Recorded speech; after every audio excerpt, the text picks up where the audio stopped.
Hello. आज हम database की जो 3 अप्रोचेस होती हैं डेटाबेस सिस्टम्स की, उनके बारे में स्टडी करेंगे। डेटाबेसेस सिस्टम्स की 3 अप्रोचेस है। एक है रिलेशनल अप्रोच, सेकंड है हायरार्किकल अप्रोच, और थर्ड है आपके पास में नेटवर्क अप्रोच। अगर हम देखते हैं कि रिलेशनल डेटाबेसेस क्या होते हैं, तो रिलेशनल डेटाबेसेस को हम टेबल्स का कलेक्शन कॉल कर सकते हैं, और जिसमें हम हर एक टेबल को हम उसका अपना नाम देते हैं। और इन टेबल्स में हम क्या रिप्रेजेंट करते हैं? इन टेबल्स में हम रिलेशनशिप्स को रिप्रेजेंट करते हैं in the set of values.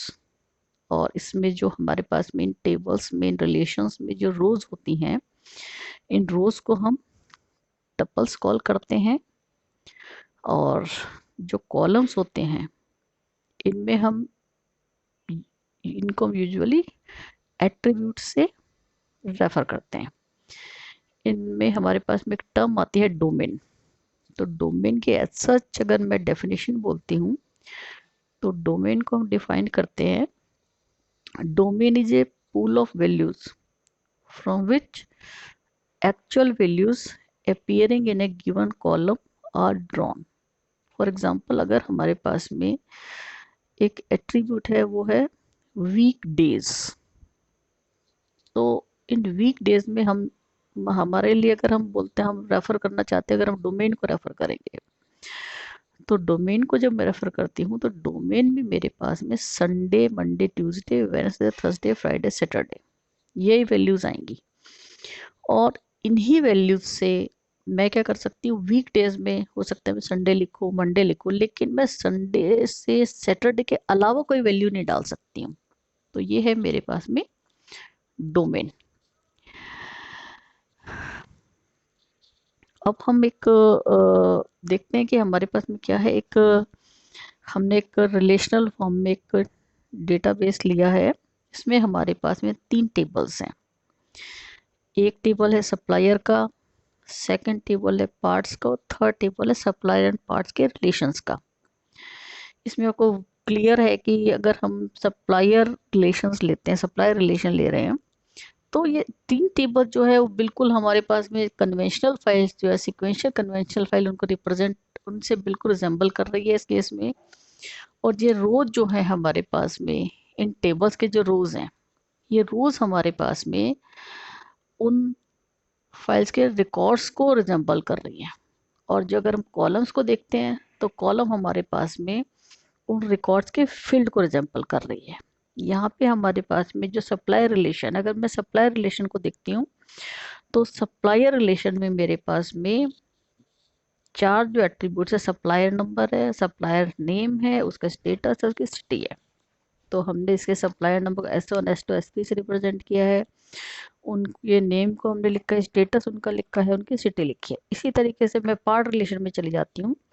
तो पार्ट रिलेशन में मेरे पास में पार्ट नंबर है, उस पार्ट का नाम है, उसका कलर है, उसका वेट है, उसकी सिटी है।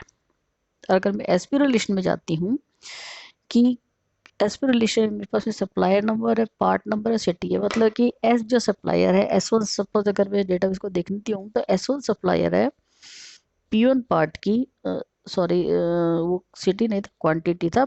S1 सप्लायर P1 पार्ट की 300 क्वांटिटी सप्लाई करता है। S1 सप्लाई P2 पार्ट की 200 करता है। S1 सप्लाई P3 की 400 करता है। ये अगर हम इस टेबल को देखते हैं, तो हमें ये सारी बातें समझ आ जाती हैं कि ये जो हमारे पास में जो रिलेशनल डेटाबेसेस है, इस रिलेशनल डेटाबेस में मेरे पास में ये पर्टिकुलर एग्जांपल है। अब हम रिलेशनल डेटाबेस कंसीडर कर रहे हैं, तो रिलेशनल डेटाबेसेस में हमें अगर कोई मैनिपुलेशंस करना है, हम 3 मैनिपुलेशन बेसिकली 3 करते हैं। हम डेटा इंसर्ट करेंगे, डेटा डिलीट करेंगे, और डेटा अपडेट करेंगे। अब इस रिलेशनल डेटाबेस में हमें इंसर्शन करना है। तो इंसर्शन मतलब जैसे हमें, हमारे पास में एक नया सप्लायर है, वो इंट्रोड्यूस हो गया, कि नया सप्लायर कोई, अभी हमारे पास में लंदन, पेरिस, पेरिस सिटी है, तो हो सकता है हमारे पास में रोम सिटी में कोई नया सप्लायर आया है, तो हम उसके डेटा को एस जो रिलेशन है इसमें इंसर्ट करते हैं। मैं ये इसलिए बता, और इसमें हम इंसर्शन में अगर हम देखेंगे, अगर हम DML लैंग्वेज पे नहीं देखते हैं तो हमें ये समझ आता है कि इसमें हम अगर एक और रो इंट्रोड्यूस कर देते हैं, मतलब हम S4 सप्लायर के हम एस रिलेशन में S4 सप्लायर उसका नंबर देते हैं, उसका नेम जो भी है वो उसका स्टेटस है, रूम सिटी में वो रिजाइड करता है, तो हम एक इंसर्ट क्वेरी इसमें फायर करेंगे और इस तरह से इंसर्शन हो जाता है। अब अगर हमें डिलीशन करना है कि हमें देखना है कि अगर कोई सप्लायर है वो किसी पार्ट को सप्लाई करना बंद कर दे, जैसे पार्ट 2 है और सप्लायर S3 है, तो इसमें हमारे पास में क्या होगा, P2 पार्ट को S3 सप्लायर अगर सप्लाई करना बंद करता है तो हम नेचुरल उस टपल को वहाँ से हटा देंगे। फिर है अगर अपने पास में कोई सप्लायर है वो अपनी सिटी को चेंज कर देता है, तो सप्लायर अपनी सिटी चेंज करता है तो हमें इसमें अपडेशन करना है, वो हम कहाँ पे करेंगे, इसमें एस रिलेशन में अपडेशन कर लेंगे। यार ये बहुत सिंपल, अगर हम देखते हैं, अगर ये डेटाबेस जो है हम जो अप्रोच फॉलो कर रहे हैं, रिलेशनल अप्रोच फॉलो कर रहे हैं, रिलेशनल अप्रोच में हमारे पास में ये तीनों ही मैनिपुलेशंस, इंसर्शन, डिलीशन, अपडेशन, बहुत आसान है। हम कोई भी एसक्यूएल क्वेरी लिखते हैं, उस एसक्यूएल क्वेरी को हम एग्जीक्यूट कर रहे हैं, और एसक्यूएल क्वेरी को जब हम एग्जीक्यूट कर रहे हैं तो हमारे पास में क्या होता है, बहुत आसानी से वो पर्टिकुलर जो हमने इंसर्शन डिलीशन ऑपरेशन जो देखा था बड़े आराम से हो जाता है। फॉर एग्जांपल अगर हम इंसर्ट करना है तो हम लिख देंगे इंसर्ट टपल फ्रॉम कुछ relation into with particular area, तो हम लिखें insert tuple from W into relation S। अगर हम डिलीट करना है तो delete SP tuple where part number is equal to P2 and supply number is S3। अगर अपडेट करना है तो update S tuple where S number is equal to suppose S1 setting city to Amsterdam, means supplier जो S1 है वो London से Amsterdam move कर गया है। ये पर्टिकुलर, ये बहुत ही आसान सा रिलेशनल अप्रोच। अब इसके आगे जब हम दो अप्रोचेज और देखेंगे रिलेशनल के बाद में, हायरार्किकल और नेटवर्क अप्रोच।